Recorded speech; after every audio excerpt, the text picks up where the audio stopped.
우리는 많은 것을 우리가 스스로 선택합니다. 내가 학교를 선택하고 내가 살 집을 선택하고 생활에 필요한 것들을 이것저것 중에 선택할 수 있습니다. 그러나 우리는 적지 않은 것이 내 선택이 아니고 내 의지와 아무 상관없이 이미 결정된 것을 갖고 살아갑니다. 우리는 우리의 부모를 선택할 수 없습니다. 저 사람 되게 부자인데 저 집에서 태어나야 되겠다. 그런 일 못합니다. 우리는 어느 나라 국민이 될 것인지도 그건 이제 이유는 몰라도 타고납니다. 우리는 우리 유전자를 선택하지 못하고 우리 혈액형을 우리 마음대로 선택하지 못합니다. 우리는 이미 주어진 것에 의해서 살아갑니다. 이거를 운명이다라고 이름을 붙이기도 하죠. 얼마 전 북한이 대륙간 탄도미사일을 발사했고 그런 행사를 공개적으로 할 때에 10살도 안 된 딸, 둘째 딸 김주희라는 딸을 데리고 나왔습니다. 전 세계는 어마어마한 한 나라를 파멸시킬 수 있는 한 도시가 영원히 정말 완전 잿더미가 되게 만드는 이 어마어마한 ICBM 이 잔치에 그것보다 이 위기와 위험을 논하는 것보다 함께 나온 딸의 초점을 이제 카메라의 초점은 그 딸아이로 나갑니다. 그렇게 하니까 모든 사람들의 관심이 그 딸아이에게 갔습니다. 군 장성들도 허리 숙여서 처음에는 사랑하는 자제분이라 하더니만 그 다음에는 존귀한 자제분이라면서 넙죽넙죽 절을 하고 엎드리고 이렇게 한 아이가 태어났는데 나면서 김정은의 딸이다. 그의 운명적으로 주어진 그의 삶이 어떨 것일지 우리가 한번 생각을 해봅니다. 자신이 선택한 건 아니겠죠. 그런데 나면서부터 그는 이제 수많은 군중을 바라보는 자리에 서 있지 자기는 군중의 자리에 서 있지 않습니다. 그 나이부터 그가 만들어내는 그 속에 정체성이 어떤 정체성이 형성될 것인가를 생각해 보면 한편 끔찍하기도 합니다. 타고났고 모든 게 이제 내 세상 안에 내가 원하는 대로 다 움직일 수 있듯이 움직여지는 세상. 그는 그렇게 그 자리에 태어났습니다. 그 꿈이 그의 운명이 어떤 운명이 될지 모를 일이지만 자기 노력은 1도 포함되지 않고 그저 거기서 태어났다는 것으로 이미 주어져 있습니다. 이런 운명적인 것들이 우리 삶의 많은 것들을 움직여갑니다. 지금 우리는 운명을 개척한다 또는 삶을 개척한다 말하지만 우리 삶에 놓여있는 수많은 것들에 중에 보이지 않지만 마치 놓여진 자리, 이미 결정된 자리, 내 선택과 상관없이 이미 결정된 것에 의해서 우리는 그것의 어떤 운명적인 힘에 의해서 끌려가거나 또 살아가는 테두리가 거기를 벗어나지 못하는을 보는 것도 사실입니다. 오늘 이 말씀을 드리는 것은 오늘 본문의 이야기가 바로 이런 얘기를 보여주기 때문입니다. 오늘 우리는 아주 쉬운 얘기를 읽었습니다. 이삭이 리브가를 통하여 이제 아이를 낳았는데 에서와 야곱을 낳았다. 이제 그 얘기가 오늘의 이야기입니다. 그런데 이런 쉬운 얘기지만 이 얘기를 통해서 성경이 무엇을 말하고자 하느냐면 야곱과 에서와 야곱 그가 어떤 결정을 하기 전에 이미 다른 어떤 것에 의해서 결정된 운명 같은 것이 있다는 것을 말하고 있습니다. 야곱은 하나님을 어떻게 알게 되었을까요? 에서는 왜 하나님으로부터 멀어졌을까요? 그게 다 야곱에게 달렸고 다 에서에게 달린 것이 아니라 그 이전에 어떤 결정된 내용이 있다는 겁니다. 그것에 의해서 인생이 어떻게 달라질 수 있는지를 오늘 본문이 말하기 때문에 그렇습니다. 먼저 우리가 이 본문 속에 들어가서 이 이야기가 하나님의 크신 일을 하려고 할 때는 하나님은 항상 우리 삶의 순탄한 길을 일단은 가로막습니다. 저 집에는 아이도 저절로 낳고 쉽게 낳고 학교도 쉽게 들어가고 취업도 쉽게 되고 모든 게 쉬워 보입니다. 그런데 하나님이 무슨 일을 하려고 하면은 그 일이 일단 막혀요. 그 일이 일단 내 마음대로 되지 않습니다. 이건 아브라함에게서도 보았던 내용입니다. 그게 이삭도 마찬가지입니다. 여러분 21절을 우리 같이 읽어보겠습니다. 21절입니다. 시작. 이삭이 그의 아내가 임신하지 못함으로 그를 위하여 여호와께 간구하며 여호와께서 그의 간구를 들으셨으므로 그의 아내 리브가가 임신하였더니, 여러분 이 간단한 한 절 속에 20년이 기다림이 들어 있습니다. 이삭은 40에 결혼했고요. 여기 에서와 야곱을 낳은 나이가 60입니다. 그러니까 20년 동안 이삭은 아이가 없었어요. 그런데 아브라함하고 좀 차이가 있습니다. 아브라함 때는 아브라함이 이 약속을 동일하게 하늘의 별처럼 바다의 모래알처럼 후손을 받을 것이라고 했지만 한 명도 없었습니다. 그러자 기다리다 못해서 그의 종 엘리에셀을 후계자로 삼으려 했는데 하나님이 아니다라고 했고, 기다리다가 가나안에 온 지 10년째는 하갈을 통해서, 사라가 먼저 말했죠. 그래서 하갈을 통해서 이스마엘을 낳게 되죠. 그런 방식 하나님 받아들이지 않습니다. 끝내 100살 되었을 때 하나님 그 약속을 이루어 주셨습니다. 그러니까 아브라함에는 실패가 있었죠. 믿음의 실수와 실패가 있어 왔습니다. 그러나 끝내 하나님의 신실하심이 그 약속을 이루었습니다. 그러면 이삭은 왜 21절에 이 한 절 속에 그 긴 아브라함의 실패했던 얘기가 없을까요? 이런 생각이 듭니다. 아브라함이 이삭에게 말해 주었습니다. 아버지, 우리 집에 아이가 들어서지 않습니다. 기도해야지. 아브라함이 그렇게 말했을 겁니다. 아버지, 지금 몇 년째인데 아직도 없습니다. 그때 아브라함이 말을 했을 겁니다. 아들아, 너를 얻을 때 하나님이 나를 25년을 기다리게 했다. 도저히 불가능하다고 생각했는데 하나님은 끝내 너를 태어나게 했다 라는 얘기를 이삭은 들었고, 이삭에게는 아브라함부터 내려오는 믿음이 있었습니다. 그래, 하나님 주실 거야. 리브가도 믿음의 여인이었습니다. 두 사람이 기도하며 지냈습니다. 여러분, 그런 세월이 20년이 되었는데 그 20년이란 세월을 기도하게 만드시는 하나님은 여러분 안에도 일을 하실 때 이렇게 쉽게 가던 길이 쉽게 가지 못하고 내 마음대로 가던 길이 내 마음대로 가지 못하는 그 무엇이 막힙니다. 그리고 이걸 통해서 기도하게 하시고 여기서 넘어질 수도 있고 여기서 믿음으로 설 수도 있는데요, 이런 과정을 통하여서 하나님 무슨 일을 해가십니다. 어김없이. 그래서 성경에는 이런 얘기들이 계속 많이 등장하는 이유가 여기 있습니다. 자, 그런데 그렇게 이제 기도해서 하나님의 응답을 받았습니다. 이제 임신을 하게 된 겁니다. 그런데 하나의 기도가 끝나면 기도가 끝이 없습니다. 아이를 가졌는데 그게 또 이런 고민을 가져올 줄이야 생각지도 못했습니다. 여러분 22절을 같이 읽어볼까요? 22절입니다. 시작. 그의 태 속에서 서로 싸우는지라 그가 이르되 이럴 경우에는 내가 어찌할꼬 하고 가서 여호와께 묻자온대.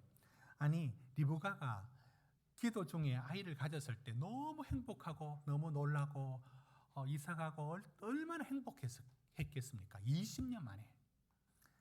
제가 아는 목사님은 13년째 애 아이를 이제 가졌는데 그 목사님은 항상 아이를 이렇게 어깨에 이렇게 올리고 다녔어요. 얼마나 사랑스럽고 얼마나 그 애정이 가겠습니까? 그냥 낳아도 귀한데 20년 만에 얻었으니까 얼마나 귀하고 복되고 기뻤겠습니까? 그런데 그 다음은 항상 또 기도 제목이 생깁니다. 태에서 태동이 느껴지는데 이가 혼자가 아니고 둘인 겁니다. 예, 그러면 쌍둥이가 있으니까 쌍둥이라고 느껴졌습니다. 그런데 너무 태동이 심하니까 꼭 22절에는 서로 싸우는 것 같다고 말합니다. 이게 기도 제목이 될 만큼 뱃속에 이 아이의 이거 뭐 어떻게 교육을 시켜야 됩니까? 아마 리브가가 아이고 이놈들아 너희들은 어떻게 나오기 전부터 이렇게 속썩이냐, 벌써부터 싸우면 이게 어떻게 될 모양이냐 하면서 달래봤겠죠. 그런데 그놈들이 말귀를 알아듣겠습니까? 뱃속의 아이가. 그러니까 이게 재밌는 표현 보십시오. 22절. 이런 경우는 내가 어찌할꼬. 여러분 이게 우리 인생입니다. 이런 경우는 어찌할꼬. 그러니까 뾰족한 답이 없는 일들을 만나는 겁니다. 이러면 뭐 어떻게 해야 될까? 답이 없죠. 그런데 또 기도하게 됩니다. 그런데 기도 중에 이런 응답을 받는데 이것이 얼마나 결정적인 놀라운 얘기를 하나님으로부터 듣게 되느냐. 여러분 23절은 오늘 말씀의 핵심이고 또 이 얘기를 들었던 리브가가 이삭이 얼마나 놀랐을까 한번 생각해 볼 수 있습니다.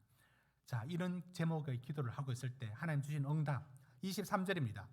같이 읽을까요? 시작. 여호와께서 그에게 이르시되 두 국민이 내 태중에 있구나. 두 민족이 내 복중에서부터 나누이리라.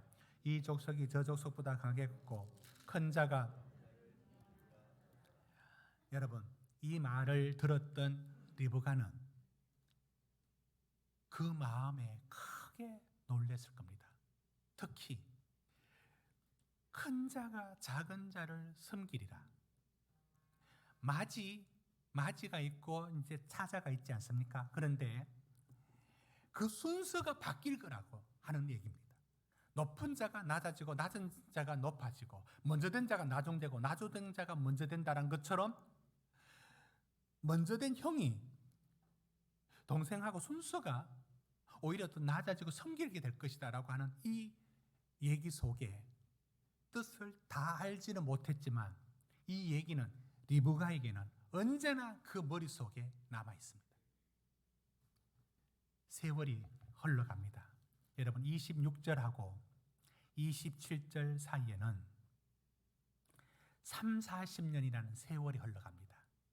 그런데 그때도 리브가에게는 항상 하나님 주신 이 말씀, 큰 자가 작은 자를 섬기리라 했던 이 얘기, 알듯 말듯한 이 얘기가 그 마음속에 새겨져 있습니다. 그러나 이삭은 잊어버립니다. 어디서 알 수 있느냐? 여러분 이삭은 여러분 27장 1절 한번 볼까 봐요. 뒤로 들어가서 27장 1절 보십시오. 이삭이 나이가 많아 눈이 어두워 잘 보이지 못하더니 맏아들 에서를 불러 이르되 내 아들아 하매 그가 이르되 내가 여기 있나이다 하면서 이삭은 오직 에서에게 축복을 빌어주려고 합니다. 그 마지막 축복, 장자에게 모든 권한을 주는 축복을 이삭은 죽으나 사나 맞이, 우리 집의 맞이 끝까지 맞이에 묶여 있습니다. 왜 그랬을까? 여기엔 그 집의 가족사에 이런 역동적인 일들이 일어납니다. 뭐냐면 여러분 이후에 여러분 오늘 본문 25장 다시 돌아와서 한번 볼까요? 27절 28절 봅시다. 두 절을 같이 읽는데 25장 27절 28절 우리 같이 읽읍시다. 시작. 그 아이들이 장성함에 에서는 익숙한 사냥꾼이었으므로 덜 사람이 되고 야곱은 조용한 사람이었으므로 장막에 거주하니 이삭은 에서가 사냥한 고기를 좋아하므로 그를 사랑하고 리브가는 야곱을 사랑하였더라. 여러분 여기에 어떤 얘기가 들어있느냐면 에서는 이 맞이 먼저 태어난 에서는 굉장히 활발하고 힘있고 눈만 뜨면 바깥에 덜러 산으로 쫓아다니면서 사냥하고 그런 힘있는 그런 모습의 아들로 자랍니다. 그런데 이건 뭐 타고난 기질이겠죠. 야곱은 집 코 갑니다. 맨날 집에 붙어 있습니다. 그러니 엄마한테 요리도 배우고, 여러분 29절 야곱이 죽을 쑤었더니 리브가가 한 게 아니라 야곱이 했어요. 야곱은 요리도 잘하고, 그러니까 거의 둘째 아들은 그 딸처럼, 그러니까 엄마 옆에서 사랑받으면서 살합니다. 여기에 무엇이 있느냐면, 이삭인 아버지 이삭은 어떤 성품이냐면, 우리 앞장에서 뒷장의 얘기지만 지난주에 다뤘는데, 먼저 이삭은 우물 분쟁이 있을 때 어땠습니까? 쫓겨나고 그는 싸울 줄 모릅니다. 어떻게 보면 온유하고요, 양보 잘하고, 어떻게 보면 소극적이고, 그는 우물을 파는데도 늘 아브라함이 팠던 우물에 기대어서 파는 것을 좋아했습니다. 그는 이런 약간은 소심한 성격인 것을 예측할 수 있습니다. 어디서 볼 수 있느냐면, 아브라함이 그 아들 이삭을 번제로 드릴 때 이삭은 반응을 하지 않습니다. 우리는 이걸 순종이라 말하지만 그는 가만히 있습니다. 뭐든지 대항하거나 그 질풍노도의 시기가 없는 그런 아이로 자랍니다. 그리고 이스마엘이라는 배다른 형제가 있지만 그의 혼자로 자랍니다. 이게 이삭입니다. 그런 이삭의 성품에서 에서를 보니까 아들이 너무 마음에 드는 거예요. 자기에게 없는 박력과 힘과 넘쳐나, 어디 나가면 자기도 사냥을 제대로 한 적이 없는데 아들은 어릴 때부터 나가서 사냥을 해서 고기를 아버지한테 갖다 줍니다. 얼마나 활발하고 얼마나 용기 있고, 생긴 것도 남자스럽게 생겼고 털도 부슬부슬 났고, 이런 에서가 이삭은 너무 마음에 드는 거잖아요. 그러니까 자기에게 없는 것이 이 아들한테 그대로 다 있으니까 아들은, 아버지 이삭은 죽으나 사나 우리 맞이. 여러분 이런 말 많이 들어봤지 않습니까?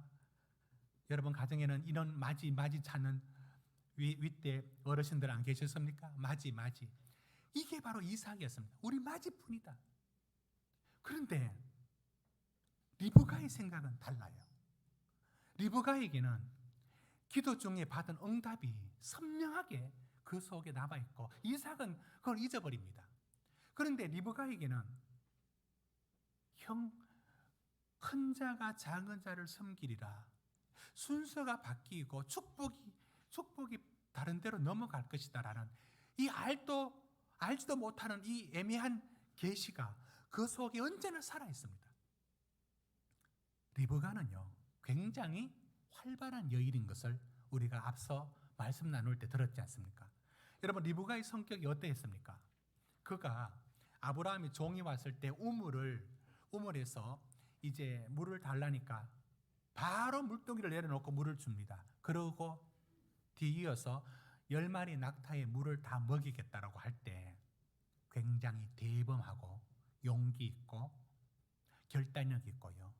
그 결단력을 어디서 볼 수 있냐면, 그가 그곳에서 이 아브라함의 종을 쫓아서 이삭에게로 이제 시집 올 때 결단을 그 삼촌 라반하고 어머니가 네가 결정해라 합니다. 그때 리브가가 제가 내일 당장 따라가겠습니다. 이게 리브가입니다. 리브가는 굉장히 대범하고요. 그런데 그런 어머니는 반대로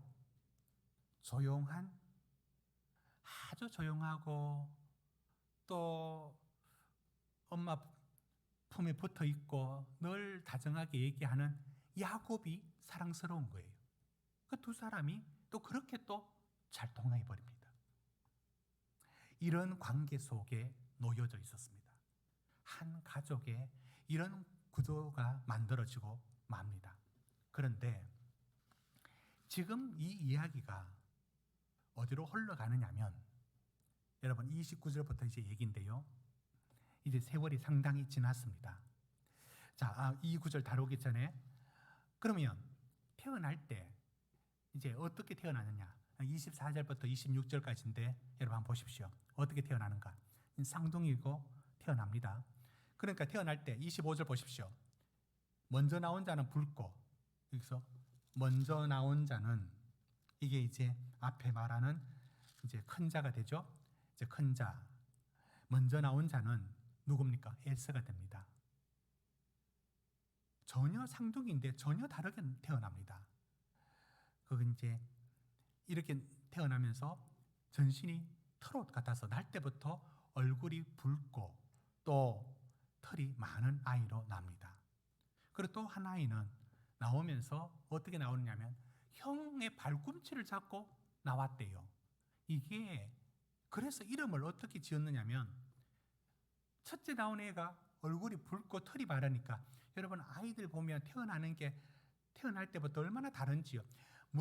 머리가 처음부터 까만 머리가 수북하게 그렇게 있는 아이도 봤어요. 그런데 날 때부터 머리카락이 하나도 없는 애도 있고요. 그런 애가 다 다르게 나왔지 않습니까? 에서는 날 때부터 털이 부실부실하게 났다는 거예요. 그러니까 나오면서 얼굴도 붉고 하니까 이름을 바로 지어버렸어요. 에서라고. 그리고 둘째로 나오면서 어떻게 애가 뭐 생각하고 잡았겠어요? 어쩌다가 팔이 그 에서의 그 발에 이렇게 걸치고 있었겠죠. 그 사람들이 그걸 보고 이거 형 발꿈치를 잡았네 하면서 발꿈치를 잡았다. 그래서 이름을 그 뜻을 야곱이란 말은 속이다 또는 발꿈치를 잡다 뜻이 있습니다. 이름을 참 대충 지었는데 잘 지었어요. 이름 참 쉽게 지어요. 제가 자랐던 곳에 그 이웃집에 아이가 그 남자 아이가 7이고 또 한 명은 여자 있는데 이름을 정말 쉽게 짓더라고요. 그 앞에 규자를 붙이고 그 다음부터 1부터 숫자 8까지 나갑니다. 그러니까 규1, 규2, 규3, 규4는 없어요. 4는 안 쓰더라고요. 규5, 규6이 제 친구가 규6인데 그 다음에 규7이가 있고 그 다음 규8이가 있고 이렇게 이름을 숫자로 지으니까 그거 참 쉽더라고요. 지금 에서와 야곱도 아주 쉽게 이름을 지었어요. 쉽게 대충. 그런데 이 이름 속에 대충 보고 지었는데 그 간단한 얘기 속에 깊은 어떤 얘기가 숨겨져 있습니다. 그게 숨겨져 있습니다. 그러면서 자라면서 에서는 점점 활발해지는 성격으로 사냥꾼처럼 살아고 야곱은 늘 집에 박혀 있어요. 조용하게. 자, 이런 성품으로 자랐다는 얘기를 하고 있습니다. 누가 옳다 그르다 얘기하는 게 아니고요. 에서는 성격이 그래서 신앙적이지 않다 그런 얘기하는 게 아니고요. 야곱은 조용하고 그래서 참 성격이 신앙적이다 그런 얘기하는 것도 아닙니다. 지금 그냥 얘기하고 있는 겁니다. 자, 그냥 얘기하고 있을 때 우리는 그냥 얘기를 들어보는 겁니다. 다음 얘기 29절부터입니다. 자, 29절부터 참 희한한 일이 일어납니다. 야곱이 지금 형 에서가 사냥하고 돌아오는 날을 항상 지켜보니까 오면은 배가 고파서 허겁지겁 먹고 난리 나는 겁니다. 이걸 야곱이 기회를 포착하고 노리고 있다가 죽을 쑤었어요. 그리고 34절에 보면 떡도 준비를 하는데요. 아주 모락모락 김이 나는 그런 팥죽과 떡을 준비해 놓고 형 에서가 사냥하고 딱 돌아온 거예요. 그래서 눈에 보이도록 딱 차려놓고는 먹으려 할 때 딱 못 먹도록 막습니다. 그러니까 왜? 내가 배가 고파 죽을 지경인데 왜? 그때 야곱이 말합니다. 미리 다 계산했고 여러분 야곱이 얼마나 계산적인 사람이냐.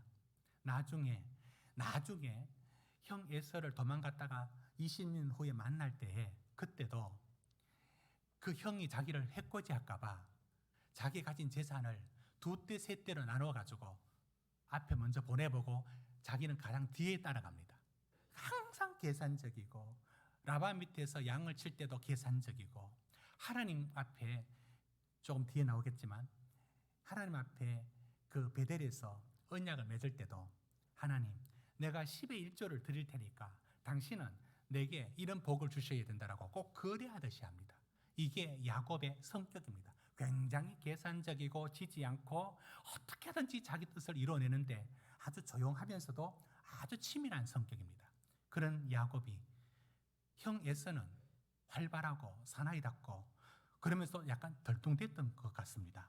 그러니까 이제 형 보고 팥죽을 먹으려고 하고 힘이 나는 그 떡을 먹으려고 할 때 먹지 말라고 딱 가로막으면서 형 그 장자권 그거 나 줄 수 있어? 그거 내게 팔아. 여러분, 장자권을 그걸 뭘 돈 주고 사고 팔 수 있는 게 아니지 않습니까? 말도 안 되는 얘기인데 이런 말을 하는 겁니다. 달라는 겁니다. 이 달라고 할 때에 에서가 그 말 듣고 이건 뭐 말도 말 같지 않은 얘기를 하는가 싶고, 그러니까 이 얘기는 제 생각에는 농담 비슷하게 들렸을 것 같아요. 그런데 농담은 아닌데 그런데 자꾸 그렇게 얘기하는 거예요. 그래서 에서가 야, 나 배고파 죽을 지경인데 장자고 뭐고 그게 무슨 소용이 있느냐 라면서 그거를 야 먹고 보자 합니다. 그런데 야곱이 얼마나 치밀하냐면 33절 보십시오. 그냥 하는 말로는 넘어가지 않고 뭐라고 하느냐면 맹세를 하라고 해요. 이거는 맹세를 해야만 주겠다는 거예요. 에서가 아마 웃었을 거예요. 야, 이거 뭐 이런 거 다 있어. 그래, 내가 하지. 진지하게 생각은 안 했을 것 같아요. 그러나 분명히 맹세를 해요. 그래, 네가 장자해라. 여러분, 야곱이 왜 이 장자권을 요구했다고 보십니까? 이유가 있어요. 야곱은 형하고 차이가 없어요. 아니, 한 해 먼저 태어난 것도 아니고 거의 뭐 몇 분, 몇 초 차이로 태어났어요. 그래서 쌍둥이끼리 누가 형하고 누가 동생이 그게 그렇게 중요합니까? 합니까? 하면 여러분들이 중요하다고 말하겠죠. 예, 질서가 잡혀야 되니까. 아니면 자꾸 싸우니까. 그래요. 그런데 야곱 입장에서는 이게 뭐가 되느냐면 아버지 이삭이 눈만 뜨면 우리 아들 에서, 아이고 우리 아들 에서 어디 갔나, 맨날 에서만 찾아요. 여러분 28절이 그런 얘기를 충분히 상상하도록 만드는 겁니다. 이삭은 에서가 사냥 고기를 좋아하므로 그를 사랑하고, 이 말 속에 모든 게 들어있습니다. 이삭은 에서밖에 없습니다. 우리 마지, 그래 우리 마지가 최고지. 이렇게 할 때마다 야곱은 언제나 아버지한테 찬밥이었고 밀려나 있었고, 야곱은 언제나 거기에 있었습니다. 여러분, 이게 대를 이어간다고요.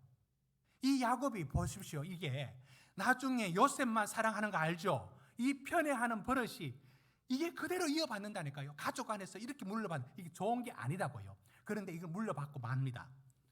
야곱에게 남아있는 게 뭐냐면 아버지는 이게 나는 뭐냐고. 그 당시 아버지가 모든 권세를 갖고 있었던, 축복권을 가지고 있었던 이 자리에 있었던 이 가부장 시대에 아버지로부터 밀려난 야곱, 그리고 따져보자면 에서나 형이나 나나 도대체 뭐 하루도 차이 나지 않는데 뭘 그렇게, 이게 있는 겁니다. 그러니 야곱은 이 자리를 탐할 마음이 생긴 거예요. 그래서 이게 가능하지도 않는 이 이야기를 야곱은 합니다. 여러분은 이런 얘기를 통해서 성경이 무엇을 말씀하느냐, 지금 그 얘기에 주목할 필요가 있습니다. 여러분, 성경이 지금 이 얘기를 통해서 우리한테 무엇을 말을 해주느냐면 이런 얘기입니다. 야곱이 참 영적인 사람이라서 그를 선택했고, 에서는 내가 보니까 날 때부터 이러면 안 되겠어. 너무 성격이 그렇게 세상 나돌아다니고. 여러분, 하나님이 야곱의 어떤 일을 보고 야곱을 선택하거나 에서가 하는 행동이 마음에 안 들어서 에서를 버리거나 그게 아니에요. 성경이 지금 이 얘기에 30년, 40년을 한 절 사이에 막 건너뛰면서 중요한 내용만 말하고 있어요. 그건 뭘 얘기하느냐? 여러분 23절 다시 한번 읽어봅시다. 23절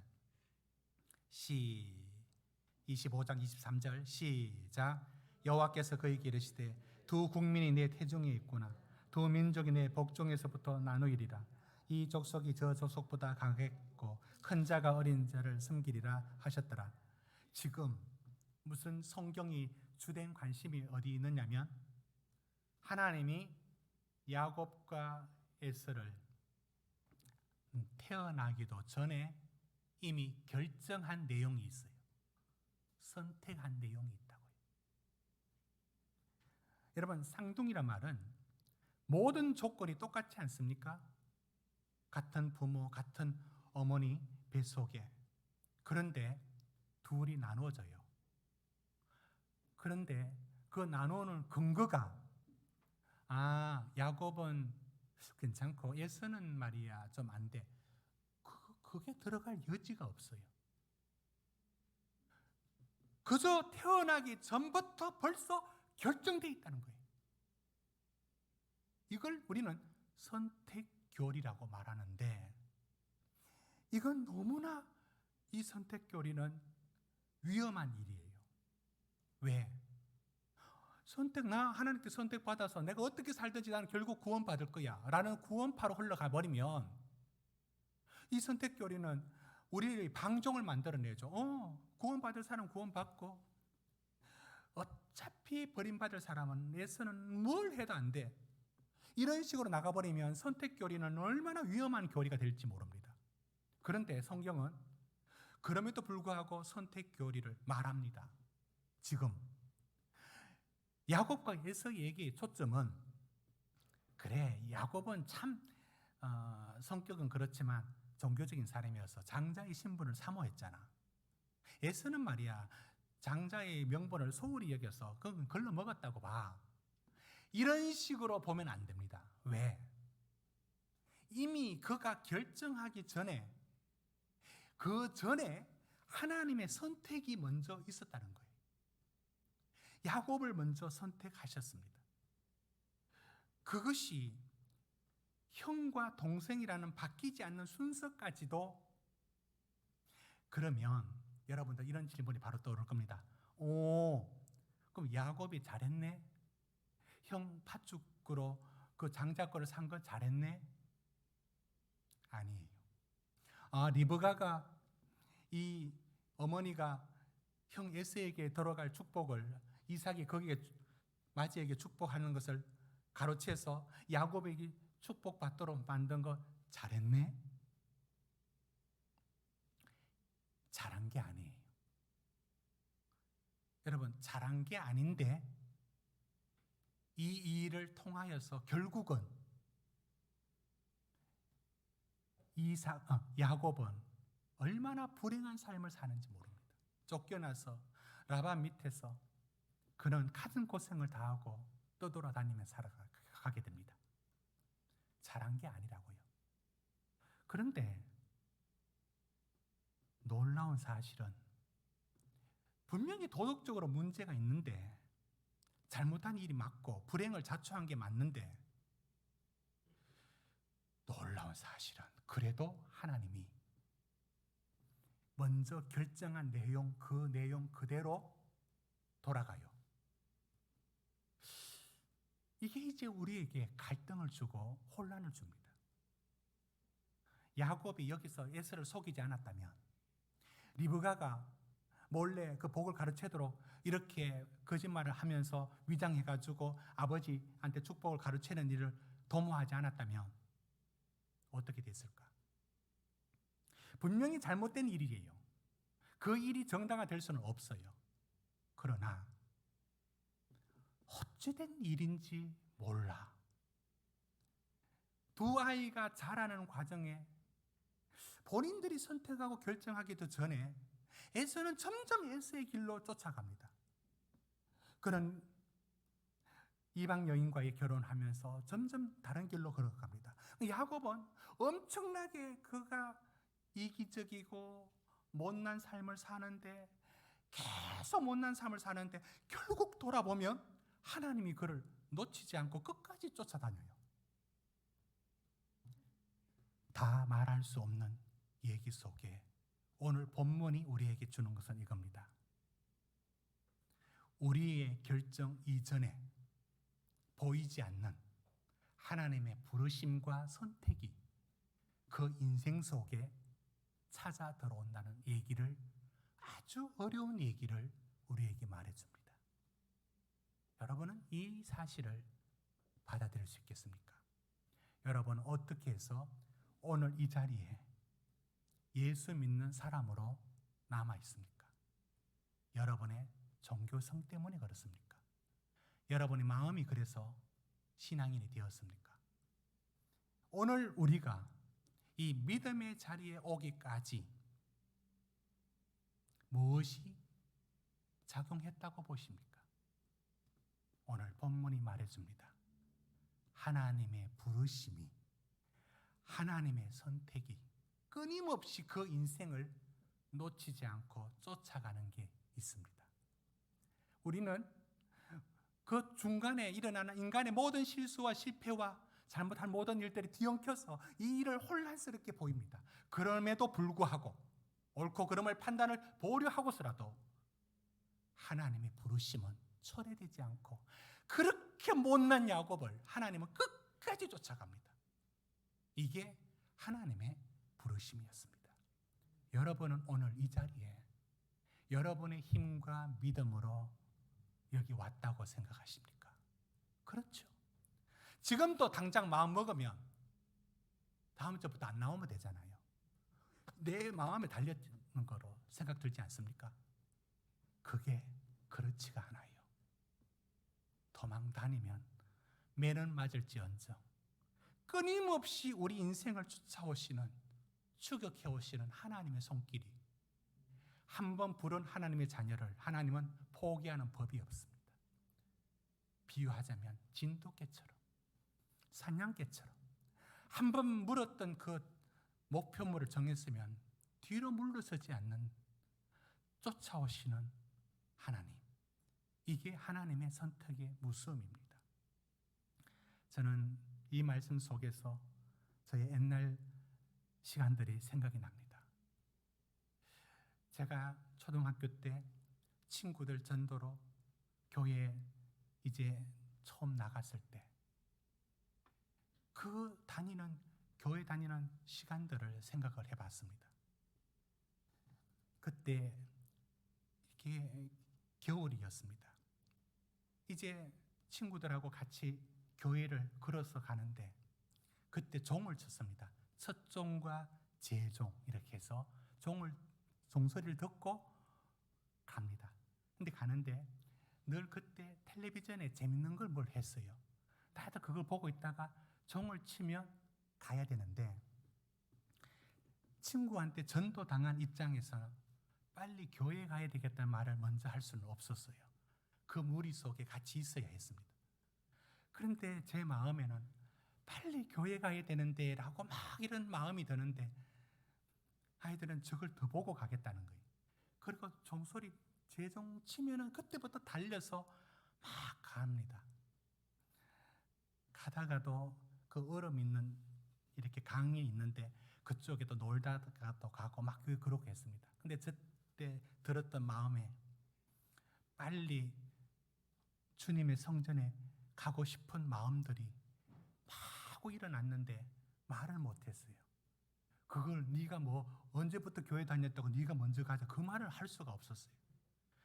세월이 지나면서 그런 마음들과 오늘 에서는 왜 에서의 길을 가고 왜 야곱은 왜 야곱의 길을 갔는가? 그가 선택했을까? 아니, 살다 보니 그렇게 됐어요.